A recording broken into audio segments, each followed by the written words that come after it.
and use it to further their own motives and agenda. So I talked to my grandmother. She said, go ahead and call Rick Bacon or send him an email, ask him what you should do. I asked him. At the time I thought that he was kind of trying to help me, but I don't believe he was. He already knew who Laura Laughlin was. I think he wanted me to talk to her because he knew her.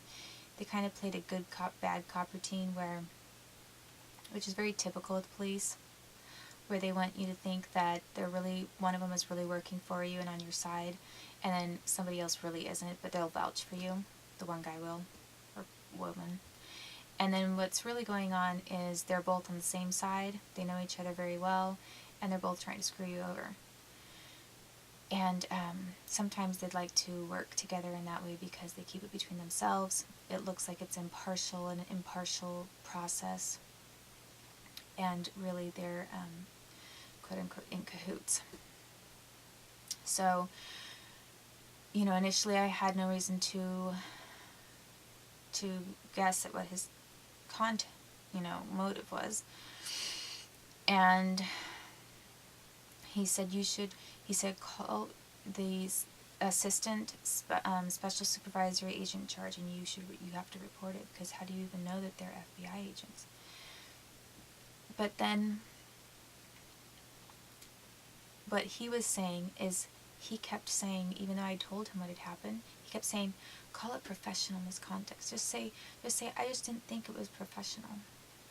And I actually believed him. I fell for the line, and I thought, yeah, okay, I guess he say it's professional misconduct, and I'll respect that. Because I said, I really feel reluctant to report this when I was hoping to join the FBI. I said, now that's not going to be very likely, is it? Because if I'm reporting the FBI, they're not exactly going to want to hire me. And he said, oh, that's not true. He said, just say that you thought it was unprofessional. Okay, well, professional misconduct and unprofessional is like a far cry from crimes. Like, how about felony crimes? That's a lot different than unprofessional conduct. Slap, slap. That's, professional misconduct is something that they get a little note in their chart about. Don't do that. Don't use your FBI card to get dates, boys. Don't wear your crown when you're asking her out, William. I mean, it's one of those things. It's a little slap on the wrist.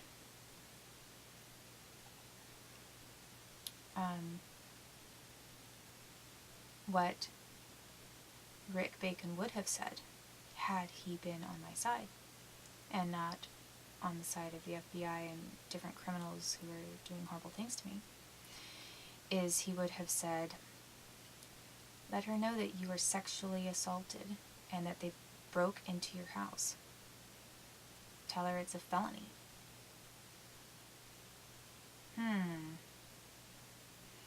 No, but I guess if I want to be in the FBI, I better not say it's a felony. I better call it unprofessional.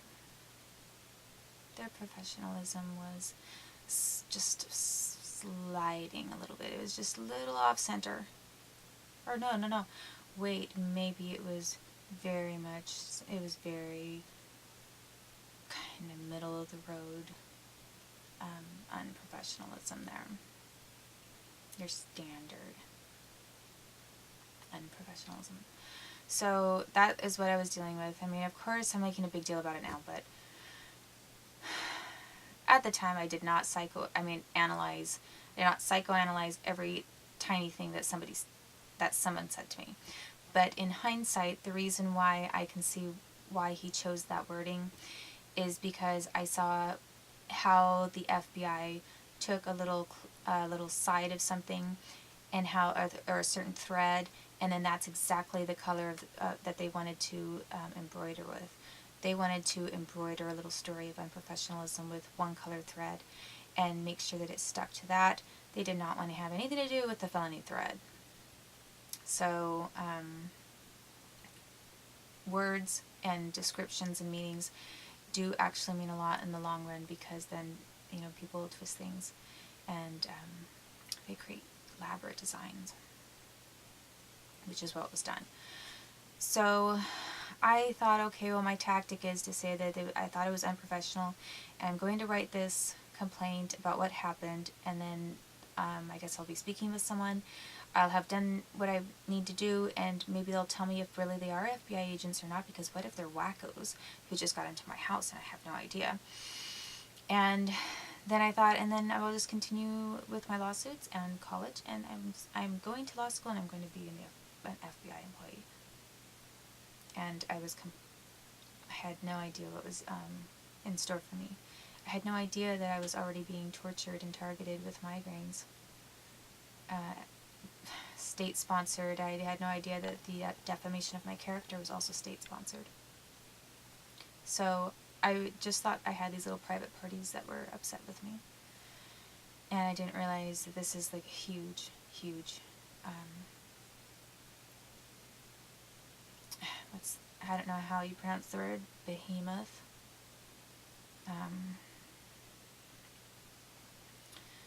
So that I'm fighting. And at any rate, I called Laura Laughlin up, and I said I needed to speak with her and report agents' misconduct.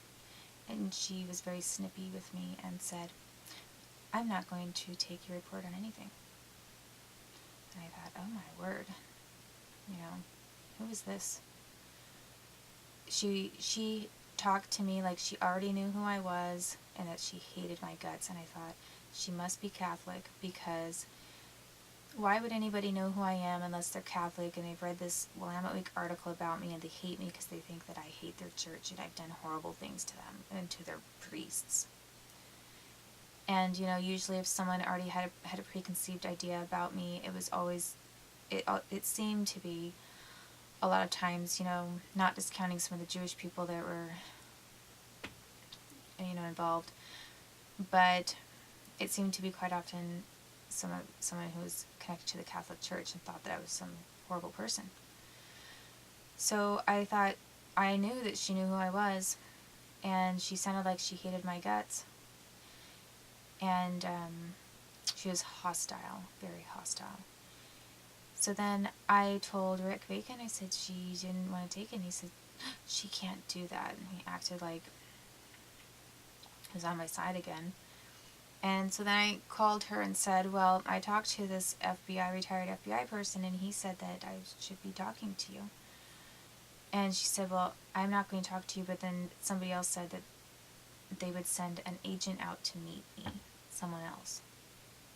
Well, I had no idea that it was going to be Laura Laughlin, or Laura Laughlin's twin, Julie Thornton.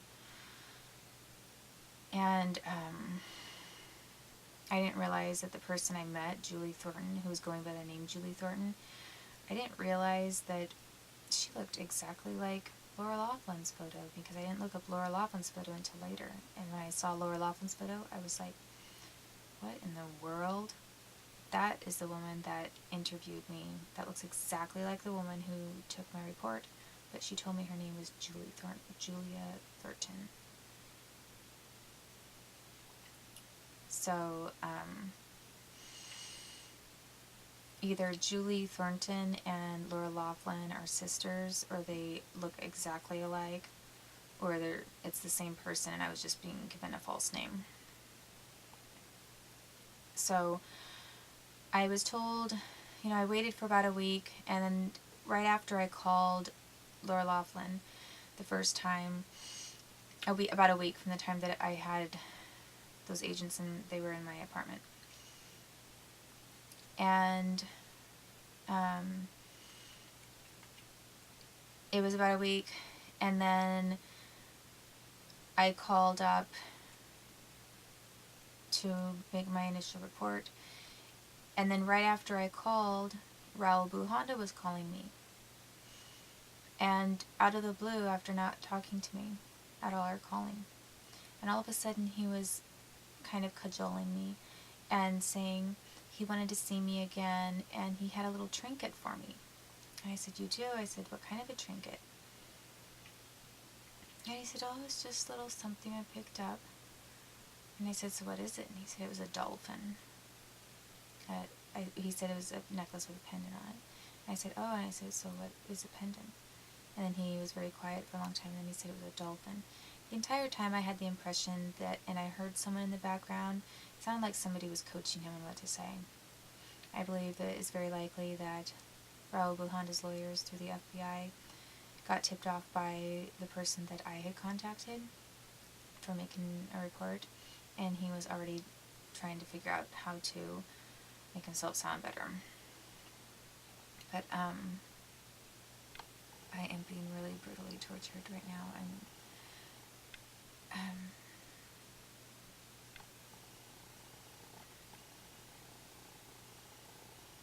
they have the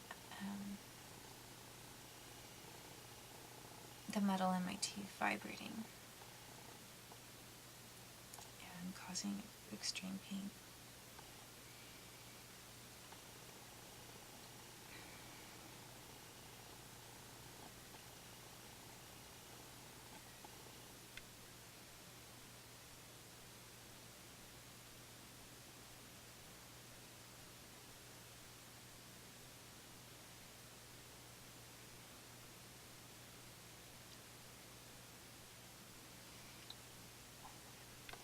I'm not sure if this area that's right here, if you can see that, this is where they put the metal implant, and there's a spot right here under my chin. It goes in about there. That is targeted, and I think that it's because of the pain that's radiating from this spot right here. And it goes straight up here, and then there's like an interference that occurs between these spots. And then they have the thing going in my ear. So,